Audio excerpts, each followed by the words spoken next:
Think back to when you were an undergraduate student and you had to write an essay. You'd get a few books, a few articles, and you were done. As a graduate student, there's much higher expectations. You need to find substantially more journal articles, books, and other scholarly sources.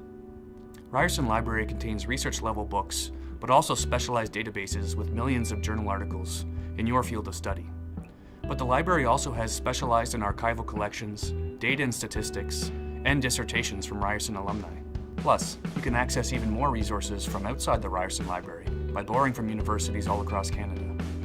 When you start to search for resources, it's important to remember that searching is a back and forth process with many false starts. You might search through 20 more articles before you can find something that you can actually use.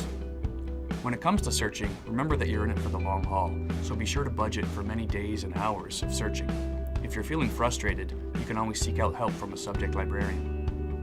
The next thing to remember is that graduate students often struggle with setting limitations to their research. There's always more sources that can be found, and it's very easy to get stuck at this stage. It's important to consider setting boundaries to your research. Try considering the following questions to define the scope of your research. What is its geographical location?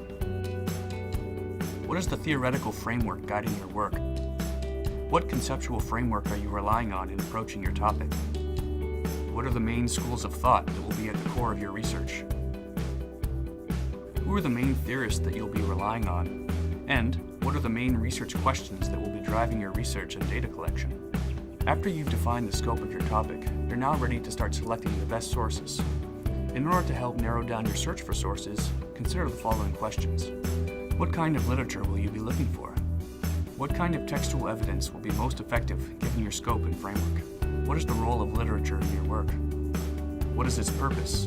What is it meant to do in your writing? How will you decide when the literature has served its purpose and its goals have been accomplished? How many sources are enough? How will you decide when it's time to stop collecting new sources?